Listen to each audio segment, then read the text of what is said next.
Welcome.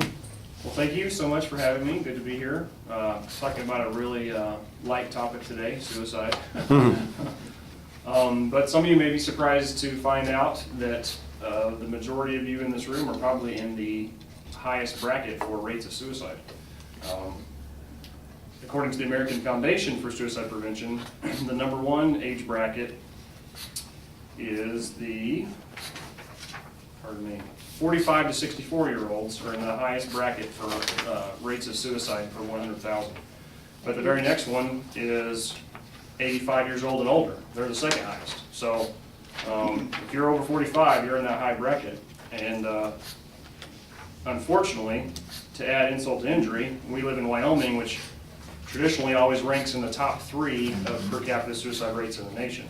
So for some reason, the West in general has the highest suicide rates.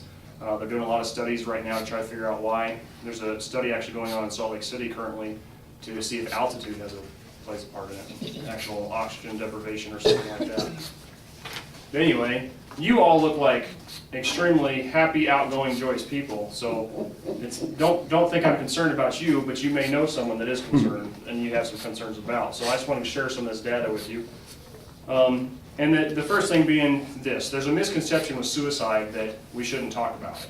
That if someone's depressed or not feeling well, if you talk about suicide, that'll give them the idea to do it. And that's just really not the case. In fact, the opposite is actually true. They would actually be more relieved if you talk to them and show concern about them, and they'd be more likely to open up than if you just ignore them and pretend nothing's happening. So by all means, if you or a loved one or a friend you think is struggling with depression or issues that may lead to suicide, by all means, ask them about it. If they don't want to open up and talk to you, talk to someone else they may talk to their doctor or caregiver, someone, and try to get them some help.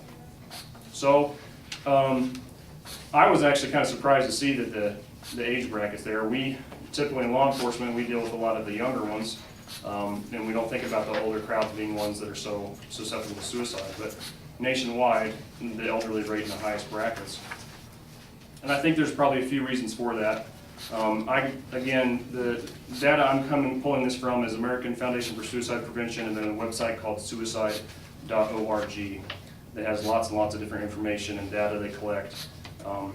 We at the police department, of course, suicide is not a crime by any means, but we end up as first responders, we end up going to those scenes a lot in trying to help the loved ones in the family through that hard time. So it's a very near and dear issue to our heart.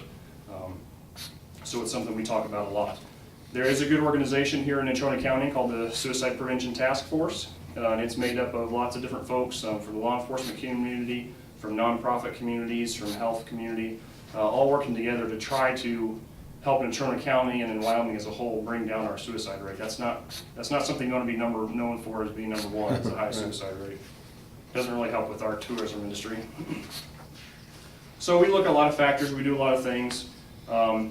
We just this last year started hosting an annual conference where we bring in experts on the topic to come talk to our medical and first responder and counseling professionals. But that's just kind of an interesting fact that the elderly were one of the highest brackets. Moving on to this suicide.org stats, some of the stuff I pulled here, and you guys can feel free to look through this. If you like to surf the web, you can, when you're in a real jovial mood someday, you can get on this website and look around. But they do have a lot of good help and a lot of good topics of things to look into. And elderly is a big topic. I think we tend to focus on the young people a lot in our campaigns. And then obviously in Wyoming, one of the highest brackets is white males between 45 and 60. I'm not sure why that is in Wyoming. That tends to be our Wyoming's top bracket. So we focus on those a lot. But we by no means want to leave out our elderly, and I think sometimes we don't put enough attention on that. So I'm kind of asking you guys to be ambassadors, to go out there with your peers and those you know and talk about this stuff. Some of the reasons that they look at, the causes of high suicide rate is, the number one cause of suicide is clinical depression, and often it's just underdiagnosed. Particularly in the elderly, I think a lot of people you're kind of getting late in your years and you're dealing with a lot of health issues you didn't have when you were young, and a lot of people just write it off. Well, this is just how it is when I get older, I just got to deal with this. But depression is not something anybody should have to deal with. No matter your physical condition, if you got a lot of ailments, that's why we have good doctors and medicine. They should be able to help you to balance that out and give you a better quality of life. And unfortunately, a lot of things lead to depression. You know, they list out here thyroid disorders, diabetes, Parkinson's, multiple sclerosis, strokes, tumors, viral infections, but other things that are common to just about everybody: blood pressure medication, arthritis medication, hormones, and steroids. So I won't ask for a raising of hands, but I bet if we did, there'd be a few of us in the room that could raise our hands that were on some of those medications. So some of these common medications that, you know, a lot of age brackets are taking can lead to depression. It's just one of the side effects. So we really encourage people to have open dialogue with your physician. If he's trying out a new he or she's trying out a new medication on you, or whatever it may be, you know, ask what side effects are and if depression is a side effect. And if it is, come back to him and say, hey, you know, I think my blood pressure is probably doing good, but I'm feeling kind of down in the dumps all the time, and ask for some help in getting that figured out. Then of course there's just suicide warning signs is the third little pamphlet I printed out for you guys, and feel free to share these or do whatever you want with them. And some of these just seem common sense, but again, I think this is one in the category of our senior citizens that we just kind of accept or ignore and think it's just part of life as you get older, and it doesn't have to be. So depression or feeling sad most of the time, talking or writing about death. Now obviously if you're just planning ahead and, you know, going to the funeral home and put arrangements in, that doesn't necessarily mean you're suicidal. That could just be good planning ahead. But, you know, delusions of wanting to die or talking about it, giving away valuable possessions before it's time, withdrawing from your family and friends, feeling hopeless, helpless, mood swings, anger or rage, dramatic mood changes, abuse of drugs or alcohol, if you've seen a change in that, impulsiveness. There's all kinds of, a long list of things to watch out for. Some of these are just, you probably think every teenager you know is now suicidal, but they're things we need to watch out for. And again, some of this is kind of a double-edged sword, because obviously as you're older, writing a will, giving away possessions, making plans for your death are just something to plan ahead. Doesn't necessarily mean you're suicidal. But if you combine that with depression, with the mood swings and things like that, it's something to look out for. So we just really encourage people to be aware of these things, have open dialogue. Don't pretend that suicide is just something we shouldn't talk about or avoid. It really is something we should have open dialogue about and be asking one another. You know, if you have friends or loved ones who are exhibiting any of these signs, feel free to ask them point blank, are you doing okay? Are you not feeling so well? Try to offer some help. And then of course you can always refer them to the medical professionals. We as a police force, we have officers that are trained specifically in dealing with people in crisis. Crisis intervention team officers, and they're trained. They have extra training in dealing with mental health and emotional distress issues. So you can always call us if you're not sure and you want us to check on someone. We can send an officer over and just chat with them. Sometimes people aren't real open to talk to a police officer in uniform because they know we tend to be the bad guys. We have to take people to jail, or if we're really concerned about them, we take them to the hospital, make them talk to a doctor, things like that. But if you feel like you're at the end of your rope with everything else and no other options, by all means call us and we'll go chat with them.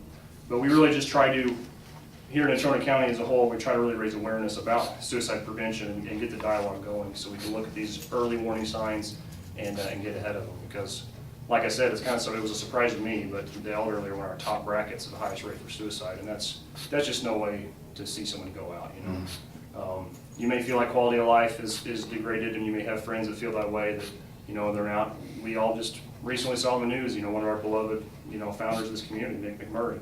He had some health issues, talking to the family. He had some medications he was taking, and because of those health issues, were having extreme side effects that they weren't expecting, and he apparently didn't feel open enough to talk about and ask for help, and he ended up committing suicide. So we hate to see that happen to anyone in our community. So we really want to encourage people to please be open, honest, ask for help, and check on your friends and relatives and see if they need help. So, you guys have any questions about that? Are you one of the officers? I am one of the crisis intervention team officers. Okay. Yep. A lot of training, or a couple of months, or? We do a 40-hour class initially. That's a combination of it's a week-long classroom session in the morning where we get training on mental illnesses and disorders and stress disorders, things of that nature.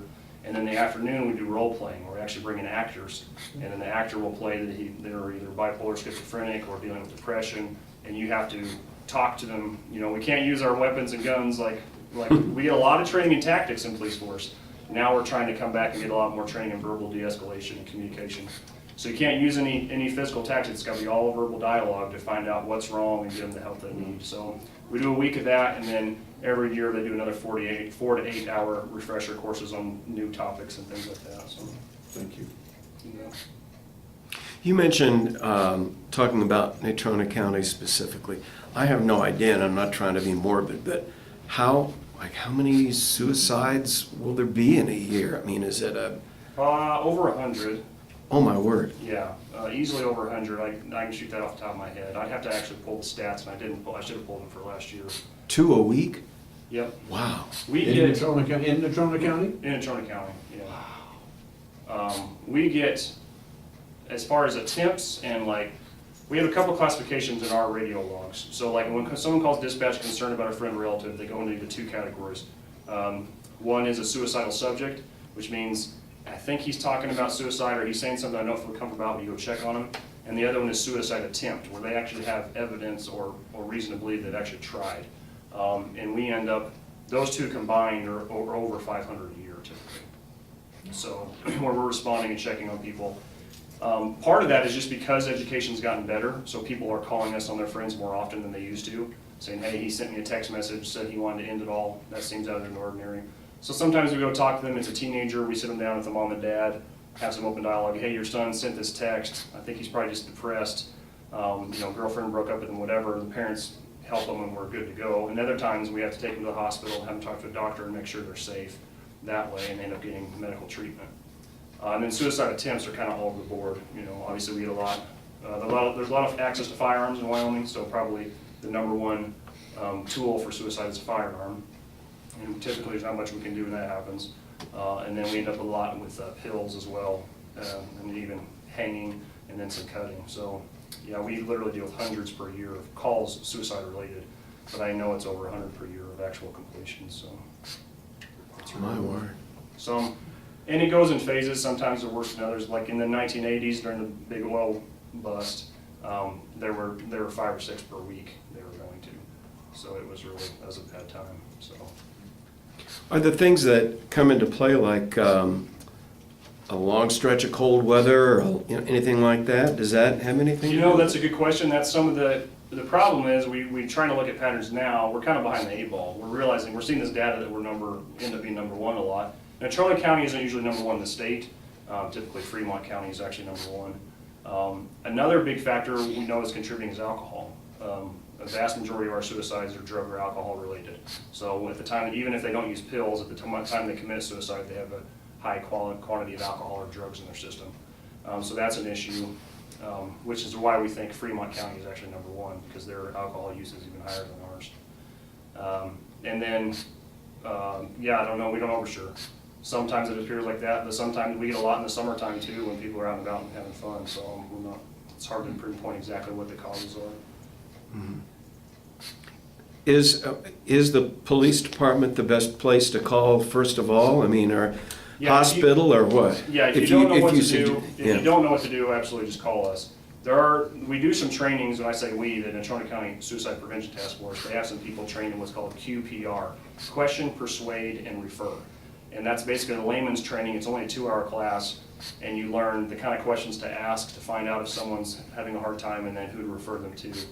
And you can always refer them to a medical center, things like that.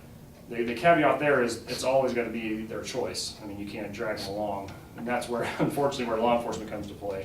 If you're concerned and they're uncooperative, you can always call us, because if we, similar to probable cause for an arrest, if we have enough evidence or facts leading to believe it's probable this person committed a crime, it's the same for what we call involuntary committal. If there's enough probable facts that this person may harm themselves or someone else, we can make them go to the hospital against their will and talk to a doctor. So we put what's called a 72-hour hold on them. They're not allowed to go to 72 hours, but then the doctor actually has the ultimate say. So what we do is we take them to the emergency room, we fill out a form of why we're bringing them in, why we think they need to talk to a doctor. The emergency room physician will talk to them, and then a mental health professional will come down to the hospital and talk to them and do an interview. And then the doctor and mental health professional together will decide if they need further treatment or if they can just give them some clinical help and release them. So, so it's always safe to call us. We'll always go check and see. And even our non-CIT officers, just our basic patrol officers, they literally deal with these on a weekly basis, so they get pretty good at talking to people and asking the right questions to find out if they need help or not. QPR, what are those questions? Question, persuade, and refer. Is there any kind of follow-up program in place to check on someone who has already been referred? Or? Yeah, typically what happens, we don't do a lot of follow-up. Typically what happens, I have, just as a friend, done follow-up. What happened was a friend of mine was taken to the hospital by other officers. And so I was contacted just as a contact. They were embarrassed, the person was embarrassed, didn't want their friends and family to know, but they knew I'd find out anyway, so they called me. So what happened was that person was the hospital, the ER doctor and the mental health professional agreed, yeah, you need some follow-up. So the individual transferred to WBI, the Wyoming Behavioral Institute, and did, I can't remember, 3 or 4 days of inpatient counseling. So after 3 or 4 days, they decided, okay, we think he's safe now to release and be on his own. But then WBI called me and said, hey, he's listing you as a friend of reference. Will you take responsibility to check on him and encourage him to come back to the clinic for some follow-up visits? And so there's things like that they do. They make sure there's a point of contact besides the person themselves. So, and typically that's what happens at the hospital. If they don't transfer them to WBI or another mental health institution for intensive follow-up, they'll make sure and schedule them. Okay, you need to go see your family practice physician or a counselor, and you need to promise us you'll do that, write down the dates and times and those kind of things to make sure they follow through with some care. But again, it comes back, you can't really force them to. Sure. The only thing we can force is that 72-hour hold. So it's kind of our mental health professionals in town are doing really well, trying to get up to speed and educate people as well, because it kind of seems like in the past the follow-up things may have been what things were lacking. You know, we get that person help initially, but then, because we end up with individuals that we take in every few weeks, we'll take them to the hospital to get evaluated because they're making more comments or writing suicide notes or things like that. So. And what is the name of the task force again? It's the Natrona County Suicide Prevention Task Force. And how many members, or how big is that? There's probably around between 20 and 30 active members that go to monthly meetings. And then when we do activity and stuff, the others that can't come to monthly meetings will get involved as well. It's a pretty big task force. So it's police and sheriff's department? I don't know if we have a sheriff's department representative right now. We always have someone there. Occasionally other agencies will bring someone, and then it's mostly like Mercer Family Resource Center. They kind of spearhead it, so the chair of the task force is typically, or not the chair, the co-chair is typically from there. The chair for the last several years has been Mayor Charlie Powell, actually, who's a mental health professional. Several other mental health professionals, some mental health professionals from the school district, some from just various nonprofits throughout town, 1224 Club, Mercer House of Course, just different ones. And then there's also a couple individual suicide prevention groups, one called the Maddie Project, which is run by the Cundy family in town. They had a son that committed suicide years ago, and their daughter started the Maddie Project, which is again just suicide prevention awareness and things. So, The 1224 Club has a conference tonight, I believe. Oh, do they? On suicide awareness. Oh, great. Yeah, they try to hold them periodically there at the club. So, yeah. And I think they do the trainings there as well. There's several people in town who are certified to do that QPR training, and so they do those periodically in several different places. So, who responds to calls in rural parts of the county? that would be Natrona County Sheriff's Office, or unless it's within Mills or Evansville jurisdiction. In Natrona County Sheriff's Office, they're, I think, moving to mandatory CIT officers, so they're going to have all their deputies go through CIT training. Mills is getting all their officers trained. They just had 3 this last time, and then we have another class in November. They'll have 3 go through again, and I think Evansville has a couple as well. So we try to, it's free training that we put on through Casper Police Department in cooperation with the Central Wyoming Counseling Center, contributes instructors for it from their mental health division. NAMI, National Alliance of Mental Illness, National Alliance of Mental Illness, the local NAMI office, they bring in speakers as well. And then WBI and some various just individual community partners all come in together, because the way CIT works is a partnership between the police department and the community. We have to know, who to contact for help and who to refer them to and things like that. CWCC actually now has a walk-in clinic. That's a new thing. So from, I believe it's like 9 to 3 every day, Monday through Friday, you can actually, if you have someone that's really needs some help, you can call up there, and in 5 to 15 minutes, they can get somebody in to see a counselor. So just on a walk-in basis, just for the same reason. Because we have a lot of people that fall in that middle ground where we don't have enough probable cause to take them against their will to the hospital, but they really need some intensive follow-up. So that's where some of these other, institutions in town are trying to help out. So that's one of the reasons CWC started the clinic and things like that, so. How does the Maddie project fit into the thing, since it's private and not public? Basically, Dawn Cundy is the one who does most of the work, and it was her brother, Matthew, that had killed himself. So she just, basically, she does fundraisers, and then the money raised goes to suicide prevention projects. So like when we do the annual conference, her private nonprofit, the Maddie Project, will donate money to the conference to help us bring in national speakers. And then she'll print flyers, or she'll do ad campaigns, things like that. So basically what happened was she just was so, it struck her so deeply losing her brother, and that was one of her things. She's like, we knew he was having trouble, but none of us, we didn't know what to say, we didn't know what questions to ask. So now she just spends most of her time, campaigning and trying to raise awareness. So she just basically incorporated her nonprofit. She just jumped on board with the county task force to be part of that.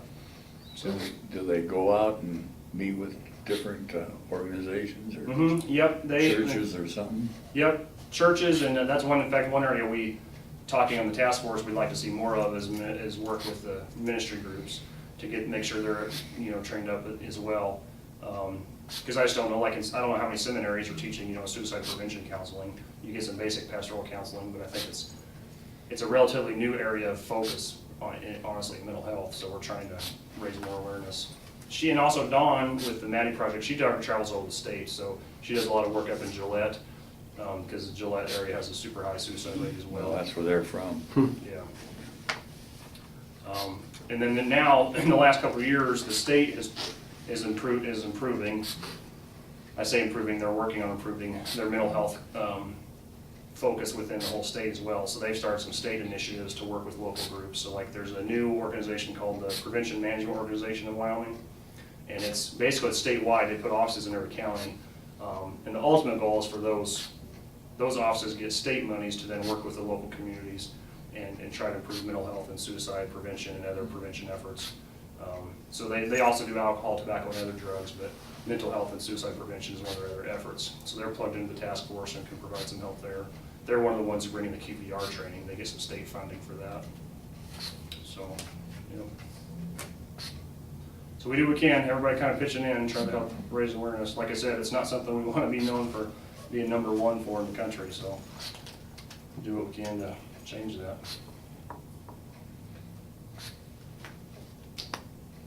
I hear all kinds of things, excuses for why it happens, Basically, I think it's the cost of living is the thing I hear the most. That and the wind. Yeah, well, and that's one of the things they're curious about along with the high altitude is just wind, is the nonstop wind just wear people out. And it's hard to know because obviously you can't interview someone who's committed suicide, so you don't know unless they leave a detailed note on why. Even with Nick, Nick McMurray, they're going back and talking to family to try to find out what the thought process he had, why he did it. And the side effects of medication is what they've been leaning on the most. They think he was really a lot more depression than they realized, so. Is it common for the person to leave a note, or is it uncommon, or? That's a good question. I don't know what definitively on data-wise. My personal experience, probably less than half the time of the suicides I respond to, there was a note. Less than half, so. What about, are there programs in place to help family members then after the fact? Yes. Again, out of the task force, and I think Mercer Family Resource Center spearheads a lot of it. They have support groups, survivor groups are called. So the term survivor refers to anyone that's either attempted and survived himself, or they have a friend or a close friend or family member who's committed suicide. They're called a survivor. And so there are survivor support groups where I think they meet weekly. There's different meetings. At the 1224 Club, or do you know where they meet? They meet a couple different places. I know they meet some at Mercer. They probably do meet some at 1224, but I'm not 100% sure on that. Julie, who's one of the main helpers with our CIT, is on at least one of those panels. So they meet survivors and try to talk and help. Because that's another thing that We have a lot of families where when one commits suicide and the others feel guilty, and it kind of creates a chain effect, and you end up have several in the same family committing suicide, which is. Really? Wow. Yeah. It's like a disease then, isn't it? It is, and typically because the number one causes depression, and depression is, a diagnosable disease. So yeah, and that's the trouble, is catching it early on, diagnosing and getting the help before they, get to the point where it's ended their life, so.